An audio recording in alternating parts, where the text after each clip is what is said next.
I bought my first house last year after saving every penny for 8 years. My older brother Jackson always copied everything I did growing up, but I thought those days were behind us. I was actually excited when he moved back to town after his divorce. Then he visited my new place, looked around with this strange gleam in his eye, and said, "I think this house is wasted on you." The next day he showed up uninvited with a measuring tape and notepad. Before I tell you how my brother tried to legally steal my house, let me know where you're watching from. Hit that subscribe button if you ever dealt with an entitled family member who thought your success belonged to them. I come from a pretty average middle-class family in Michigan. My parents always emphasized the importance of hard work and financial responsibility. I took those lessons to heart and started working when I was 16 at a local grocery store.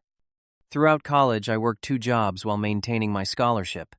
After graduating, I lived well below my means, sharing an apartment with 2 roommates, despite having a decent job in marketing. For 8 long years, I put aside a portion of every paycheck into my house fund. While my friends were traveling to exotic locations and buying new cars, I drove the same used Honda I got in college and spent my vacations visiting family or doing affordable staycations. I packed lunch every day, limited eating out to special occasions, and picked up freelance work on weekends. It was challenging, but I had a clear goal in mind. Last year, all those sacrifices finally paid off. I had saved enough for a 20% down payment on a modest 3-bedroom house in a nice suburb. It is not fancy by any means, but it has a small yard-updated kitchen and plenty of room for me to grow into. The moment I got those keys was one of the proudest days of my life. I had earned this completely on my own, and no one could take that accomplishment away from me, or so I thought. My brother Jackson is 4 years older than me. Growing up, we had what I would call a complicated relationship. Whenever I found something I enjoyed or was good at, Jackson would suddenly develop an interest in it too. When I joined the soccer team in 5th grade, Jackson, who had never shown any interest in the sport before, immediately signed up as a coach assistant for my team. When I started collecting comic books in middle school, Jackson suddenly became an expert collector. When I got into photography in high school, Jackson bought a camera that was twice as expensive as mine and started entering competitions. The pattern was always the same. I would discover something I was passionate about. Jackson would copy me then, claim he was better at it than me. He would tell everyone how he had actually been interested in it first, or how he had inspired me to try it. My parents usually believed him since he was older and very convincing. This copying extended beyond hobbies. In high school, if I started listening to a new band within days, Jackson would be declaring himself their biggest fan.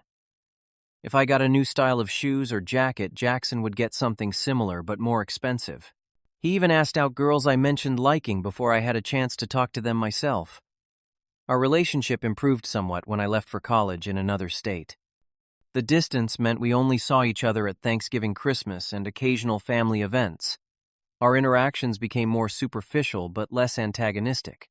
We would exchange pleasantries, catch up on basic life updates, then go our separate ways. I thought maybe we had both matured past our childhood dynamic. After college, I stayed in the city where I went to university while Jackson married his college girlfriend and moved to Arizona. We maintained our distant but cordial relationship, liking each other's social media posts and exchanging brief text messages on birthdays and holidays.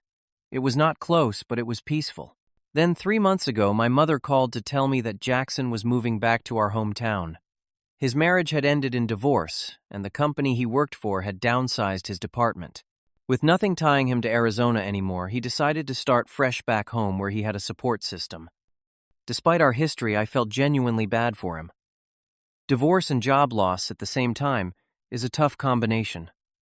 I thought maybe this could be an opportunity for us to develop a healthier adult relationship. When he got back to town, I invited him over for dinner to see my new house and catch up. The dinner seemed to go well. Jackson complimented the house, though he made a few odd comments that did not quite register as red flags at the time. He said things like, "This is really nice for a starter home," and "good to keep property in the family." When he asked how much equity I had built so far, I thought he was just making conversation about real estate. I chalked up any strangeness to the stress he was under. After all, he was staying with our parents, temporarily going through a divorce and job hunting all at once. Anyone would be a bit off under those circumstances. I wanted to be understanding and supportive. Unfortunately, my compassion would soon be taken advantage of in ways I never imagined.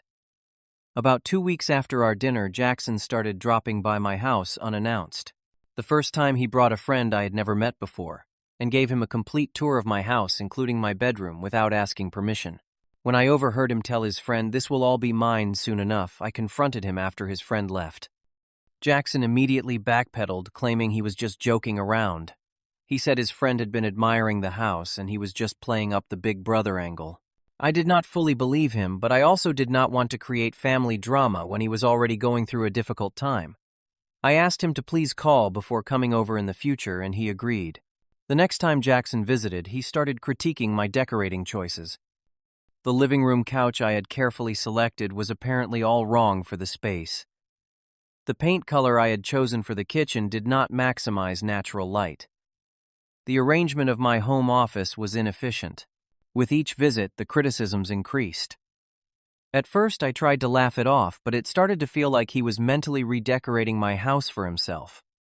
My suspicions were confirmed when I noticed Jackson had created multiple Pinterest boards titled Dirk House Renovation and Master Bedroom Redesign. He had never asked if I was planning any renovations, and I certainly had not asked for his input. When I mentioned the Pinterest boards, he said he was just trying to help me increase the property value. Again, I let it go, not wanting to make a big deal out of it. Things escalated at a family dinner at my parents' house. Jackson announced to everyone that he had big plans for the spare bedroom in my house. He talked about converting it into a combination home office and music studio.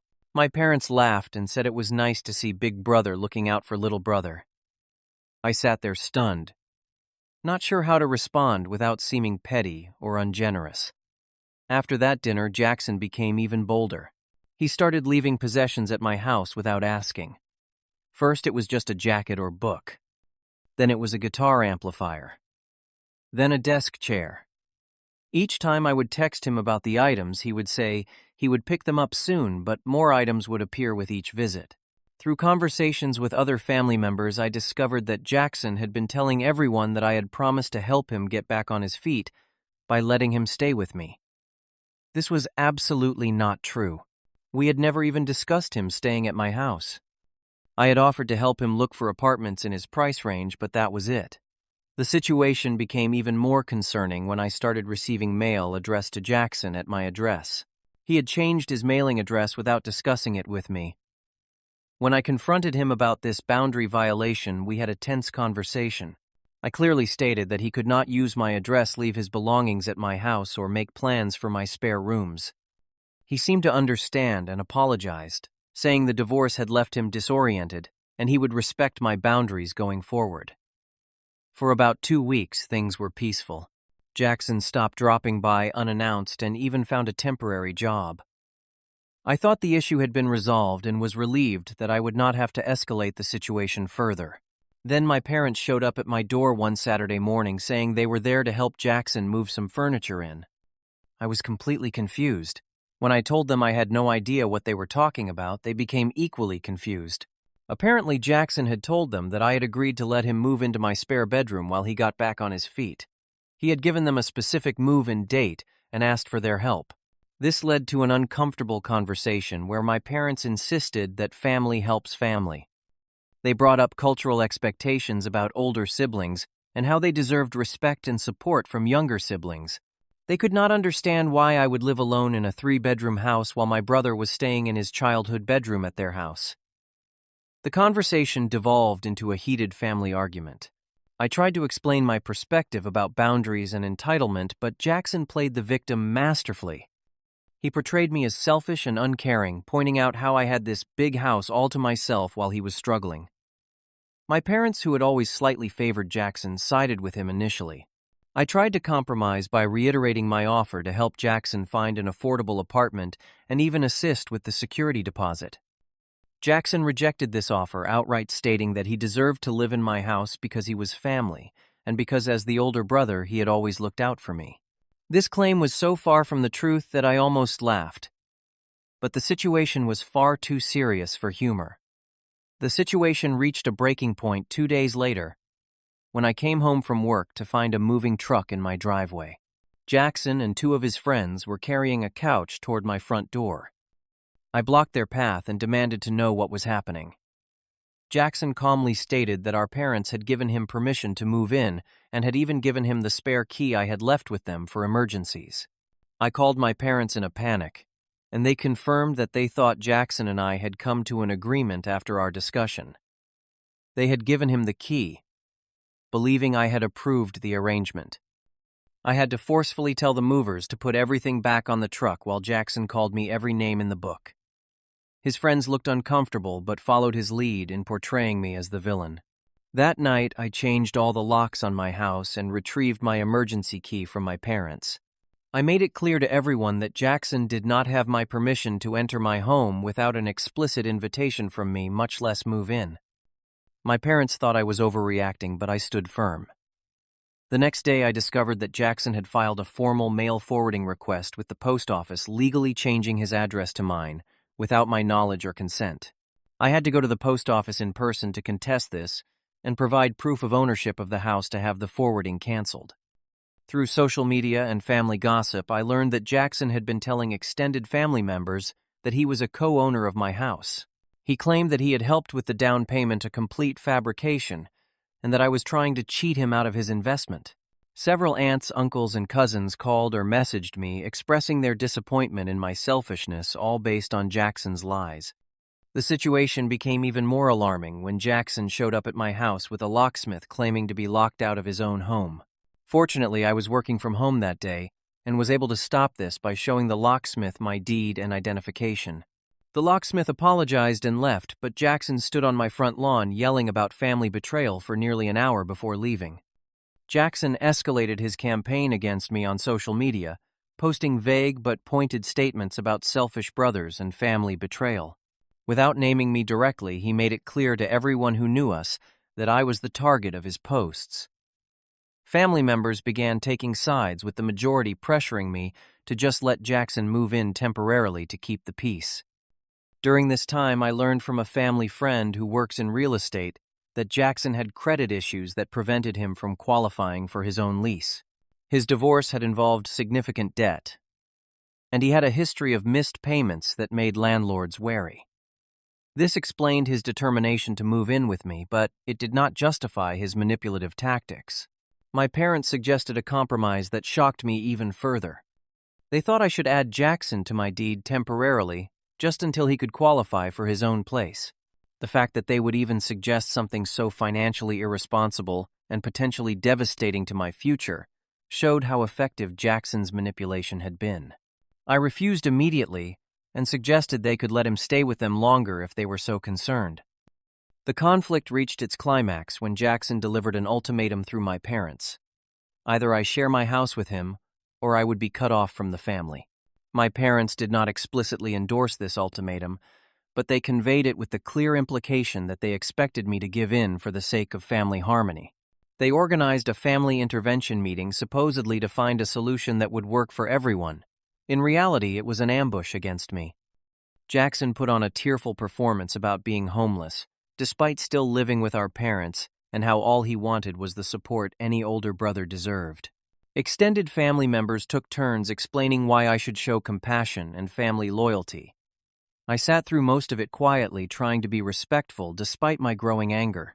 But when Jackson claimed I always took care of Dirk, everything he has he learned from me, I reached my breaking point. Years of frustration about his pattern of copying me and taking credit for my achievements came pouring out.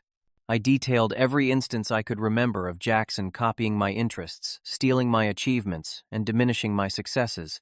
I talked about how he would take up my hobbies, date girls I liked, and always position himself as superior. I explained how getting my own house was the first major life achievement that was truly mine, that he had no part in, and that I would not allow him to co-opt it like he had with so many other things in my life. As I spoke, Jackson's mask slipped. His tears dried up and his expression changed from wounded victim to cold anger. When he started to respond, the entitlement and jealousy became clear to everyone in the room. He actually said, "You have always had everything handed to you while I had to struggle. After all I did for you growing up, the least you could do is share what you have with me." I deserve it more than you do anyway." My parents, who had been firmly on Jackson's side until that moment, looked shocked. They had never seen this side of him before, or perhaps they had never allowed themselves to see it. The family meeting ended abruptly with Jackson storming out and my parents sitting in confused silence. It was a turning point, but the saga was far from over. After the disastrous family meeting, I consulted an attorney about the harassment and illegal mail forwarding. The attorney advised me to document everything and suggested I could pursue a restraining order if Jackson's behavior continued. Following their advice, I installed security cameras and a doorbell camera at my house. My attorney sent a formal cease and desist letter to Jackson outlining the legal consequences if he continued to falsely claim ownership of my property, use my address without permission, or attempt to enter my home uninvited. I documented every text, email, social media post, and witness account of his boundary violations. The documentation proved valuable just 3 days later when my security camera captured Jackson attempting to enter my house through a back window while I was at work. With this evidence, I was able to obtain a temporary restraining order, which finally seemed to make the severity of the situation clear to my parents. I arranged to meet with my parents alone without Jackson present. I showed them the security footage, the false social media claims, and the mail forwarding evidence. I explained the full history of my relationship with Jackson, including many instances of his copying and credit-taking behavior that they had either forgotten or never noticed. At first, they were defensive and hurt, feeling caught between their two sons. But gradually, as they processed the evidence and reflected on patterns they had observed but dismissed over the years, they began to understand. They admitted that they had always found it easier to give in to Jackson's demands than to confront his behavior, and that this pattern had enabled him to continue his entitled actions into adulthood. Meanwhile, Jackson's attempts to damage my reputation backfired as more family members and mutual friends saw through his manipulative tactics. When confronted with evidence of his lies, he would either deny everything or claim he was misunderstood. This inconsistency caused many people who had initially supported him to reconsider their position. With his plan to take over my house thwarted and his support system dwindling, Jackson was forced to find alternative living arrangements. He eventually found an apartment with a roommate who could co-sign for him due to his credit issues. He moved out of our parents' house a month after the restraining order was issued. Some family members, particularly from the older generation, continued to pressure me to reconcile and help Jackson. They believed that family obligations, especially from younger siblings to older ones, outweighed personal boundaries. I stood firm in my position while remaining respectful of their traditional views. The conflict took a toll on my mental health, and I began seeing a therapist to process the complex emotions involved. I also found support groups online for people dealing with entitled family members, which helped me realize I was not alone in experiencing these difficult family dynamics. Over time, I rebuilt my relationships with family members who were willing to respect my boundaries. Some relationships became stronger than before as we established more honest and direct communication patterns. Others remained distant but civil, which I accepted as a natural consequence of setting necessary boundaries. After 6 months of minimal contact, Jackson reached out through our parents with what seemed like a genuine acknowledgement of his behavior. He expressed regret for his actions and said he was also seeing a therapist who was helping him recognize his patterns of entitlement and jealousy. While I was cautiously optimistic about this development, I maintained the boundaries I had established. We began taking tentative steps toward a healthier relationship, starting with brief public meetings in neutral locations. I made it clear that rebuilding trust would be a long process and that certain boundaries were non-negotiable. Jackson seemed to accept these terms, though occasional comments suggested he still harbored some resentment. Through this challenging experience, I learned valuable lessons about the importance of standing up for oneself, even when facing pressure from loved ones. I realized that true respect cannot exist without boundaries, and that enabling entitled behavior only perpetuates it. The journey of healing my relationship with Jackson continues to evolve. 6 months after our initial reconciliation, we were able to have dinner together without tension or passive-aggressive comments. He showed genuine interest in my life, without trying to compete or diminish my achievements. 1 year after the house incident, Jackson had maintained his own apartment was working steadily at a new job, and had continued his therapy. He even apologized to several family members for involving them in his scheme and misrepresenting the situation. While we will probably never have the close brotherhood that I once hoped for, we have established a relationship based on mutual respect rather than competition or entitlement. Paradoxically, by protecting my boundaries and refusing to enable his entitled behavior, I may have actually helped Jackson more than if I had given in to his demands. Family ties are important, but they should never come at the expense of self-respect or personal well-being.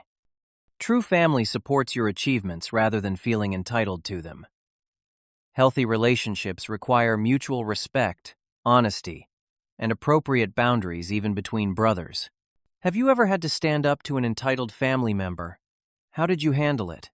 Leave a comment below sharing your experience or any advice you have for others facing similar situations. If this story resonated with you, please hit that like button and subscribe for more real-life stories about navigating complex family dynamics. Share this video with someone who might need to hear that setting boundaries with family is not just okay. It's sometimes necessary for everyone's health. Thank you for listening, and remember, you are not responsible for managing others' emotions or fulfilling their unreasonable expectations.